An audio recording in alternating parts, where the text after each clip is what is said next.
What's going on, everybody? It's your girl, Krista B, one half of those wrestling girls, and welcome to another Krista B Sounds Off. Now, I could not wait to do this sound off because I have so much to discuss.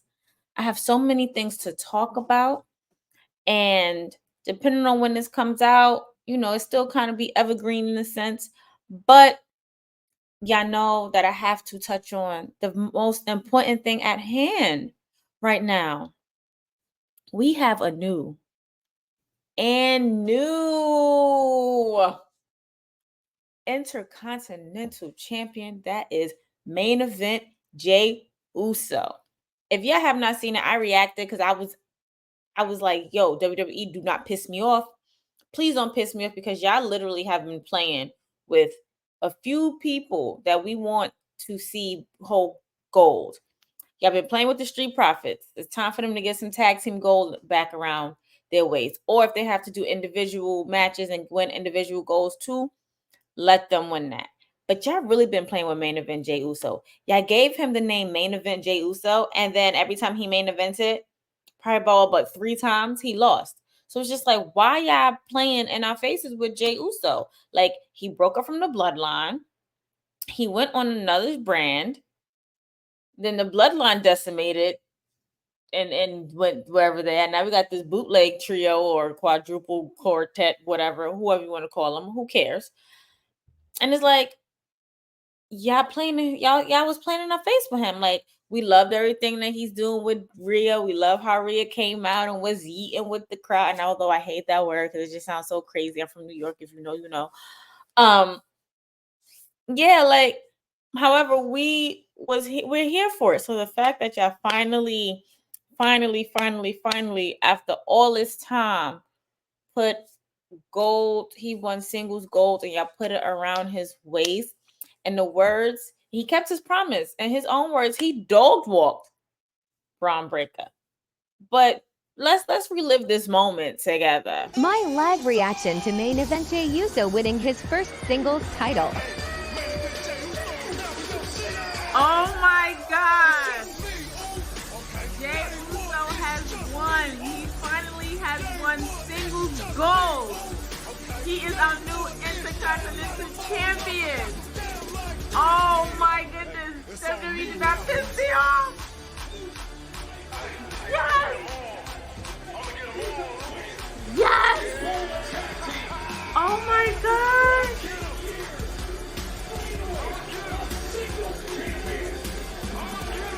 Right there, new Intercontinental Champion Jey Uso.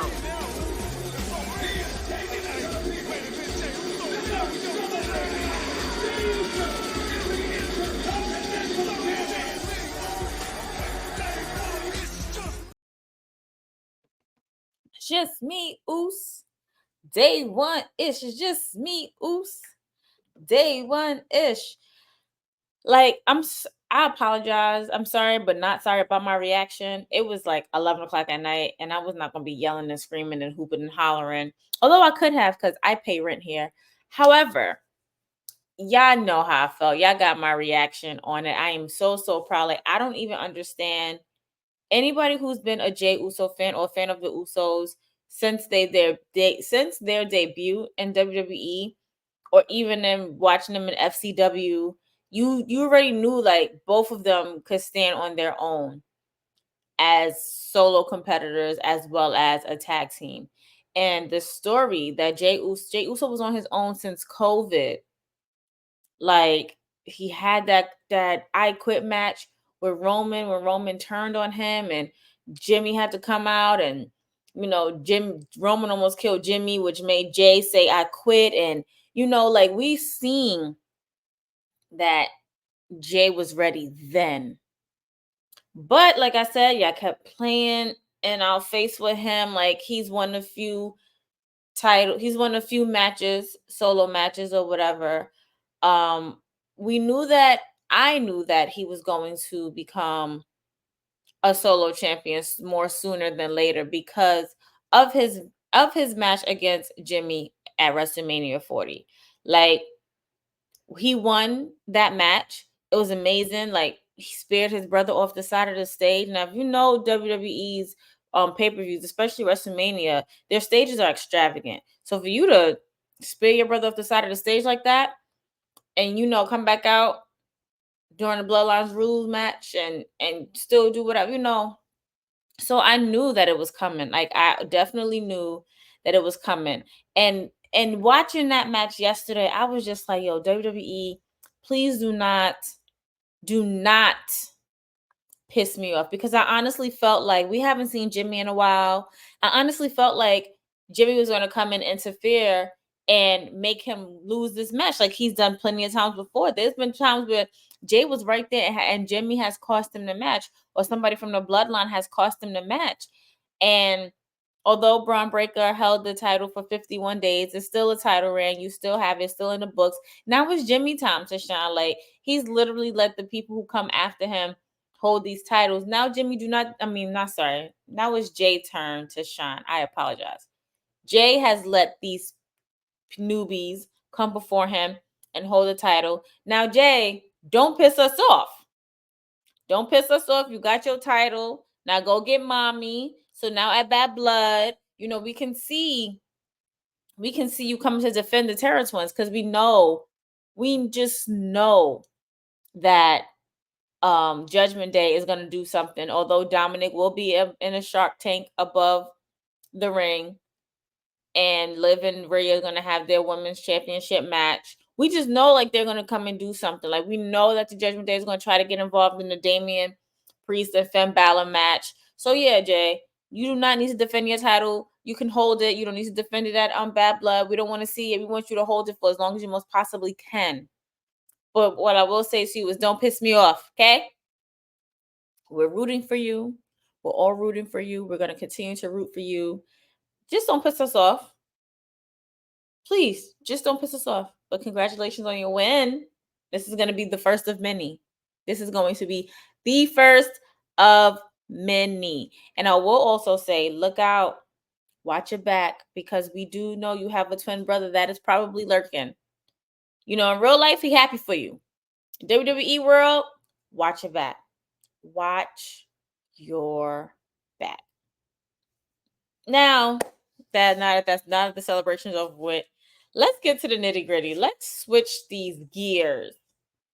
It is now time to switch gears. Now, as you all know, we are all waiting and anticipating this Netflix documentary based on Vincent Kennedy McMahon, and it's called Mr. McMahon. So a few days ago, Mr. McMahon decided that he wanted to release a statement right before the release of this documentary. Now, the statement says, I don't regret participating in a Netflix documentary. The producers had the opportunity to tell an objective story about my life and the incredible business I built, which were equally filled with excitement, drama, fun, and a fair amount of controversy and life lessons.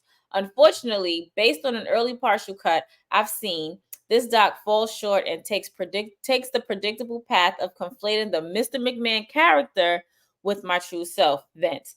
The title and promos alone make that evident. A lot has been misrepresented or left out entirely in an effort to leave viewers intentionally confused. The producers use typical editing tricks without the extent footage and dated sound bites, etc., to distort the viewer's perception and support a deceptive narrative. In an attempt to further their misleading account, the producers use a lawsuit based on an affair I ended as evidence that I am, in fact, Mr. McMahon. I hope the viewer will keep an open mind and remember that there are two sides to every story.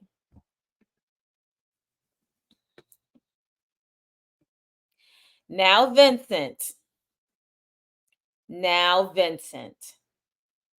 you know good and damn well what this documentary was going to be about. You knew that it was going to cover the multiple lawsuits that you have, especially the most recent one. You knew that your villainous Mr. McMahon character is also based off of some real things that you have gone through in your life, and you decided to bring that. You brought it up to the front. You called it to the front. So now and if you are in a documentary that's about you, and correct me if I'm wrong, because I am a producer, I did go to journalism school for this. I have seen scripts. The main character or the person that it's about, the topic of conversation, I believe will sometimes have a say so over what can go in and out. And you're kind of like an open book.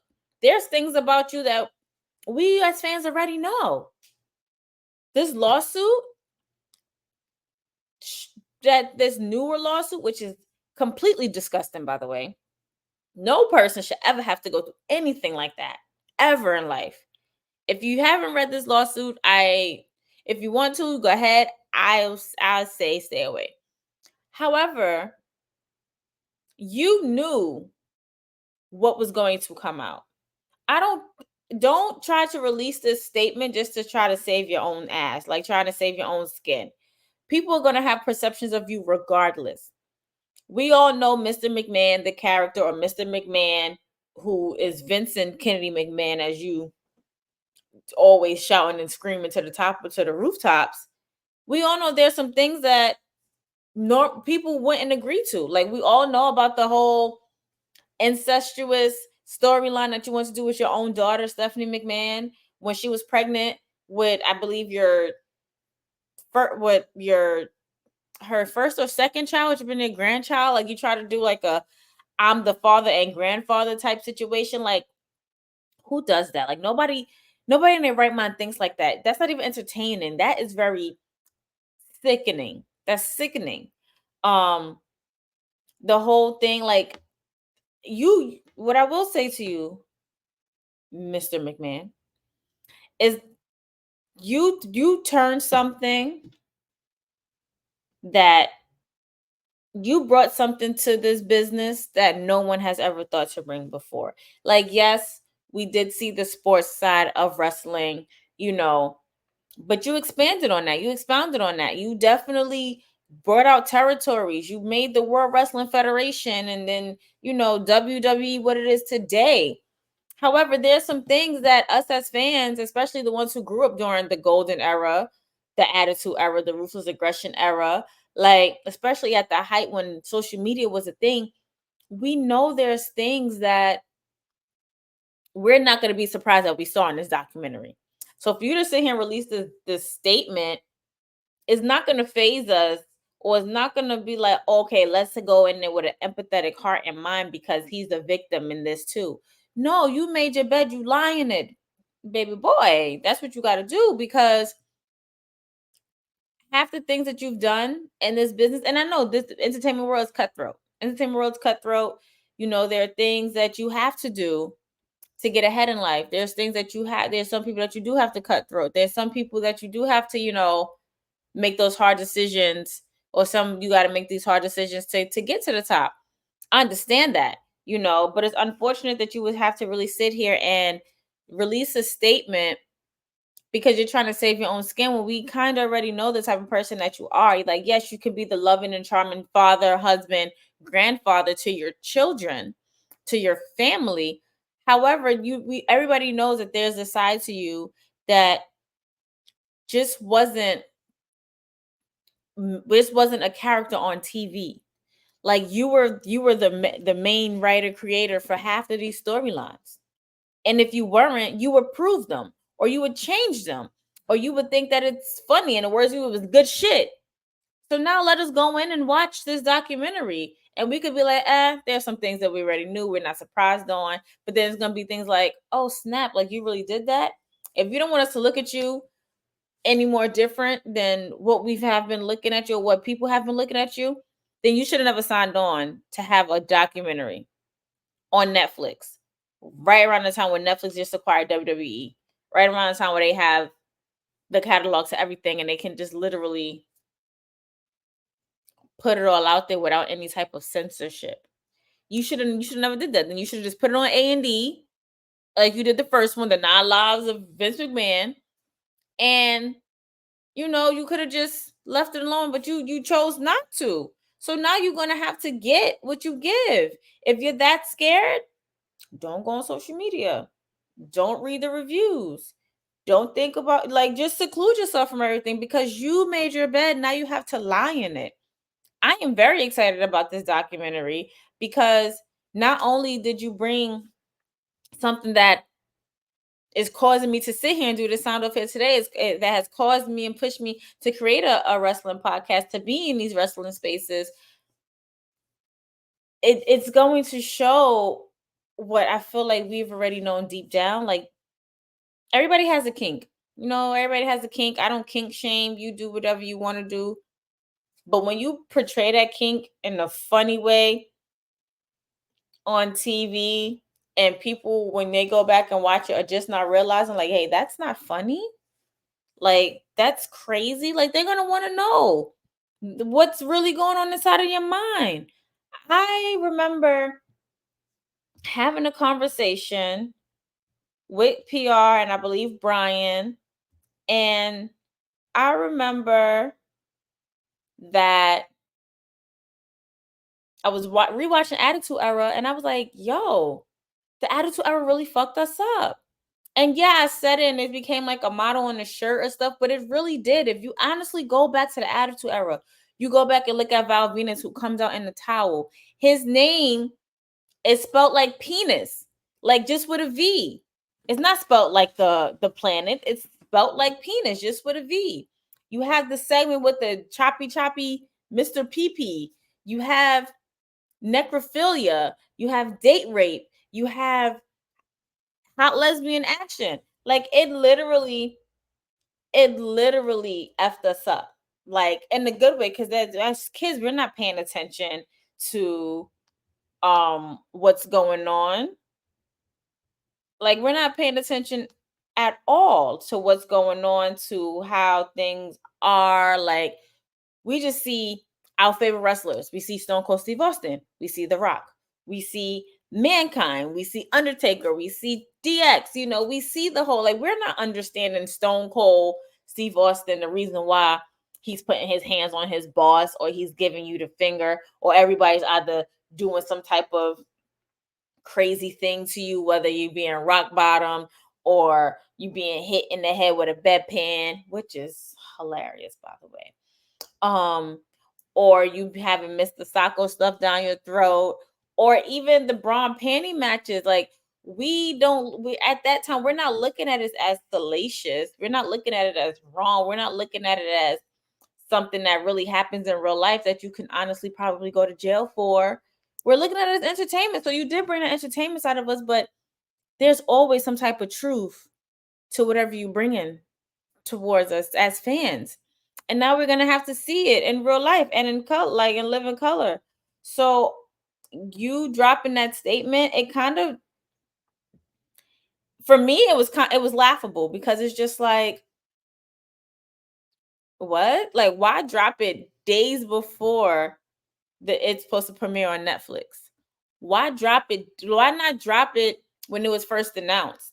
Or why not make a statement like, hey, I started this way, and now I didn't get a chance to finish it, so they just took whatever they wanted. Or, since you're so powerful and you be having ironclad lawsuits or ironclad contracts, why not just halt it and have us wait? Just make us wait until you approved of what you saw. I don't buy it. I don't buy it. I'm not gonna buy it. And it's just like, the part that really gets me in this whole statement is that in the attempt to further their misleading account, the producers used a lawsuit based on an affair I ended as evidence that I am, in fact, quote unquote, Mr. McMahon. That's who you are. You are Mr. McMahon. You are Mr. McMahon. You have to own up to what you put out there. You are Mr. McMahon. At first, it was fun. It was just like, okay, this is where kayfabe came into play. If it was not for social media, if it was not for these cameras, if it was not for everything, like these these leaks in wrestling, these dirt sheets and nothing, we would have never known. Like, we would have just kept you as Mr. McMahon, the character.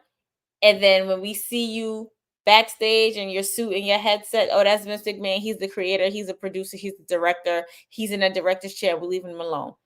All that other stuff, the lawsuits, the lawsuits that you had back like in 1993 or 4, this present lawsuit with this woman and accusing me of like sexual assault and everything else, like, we would have known it, but it wouldn't have been as big if it wasn't for social media. If you lived a low-key life, like Taker, we didn't know much about Undertaker. Undertaker stayed in character the entire time. We didn't know much about him or his life. He was in black everywhere you went. All the old pictures you saw, he was in black. People still menaced him. People didn't know about him.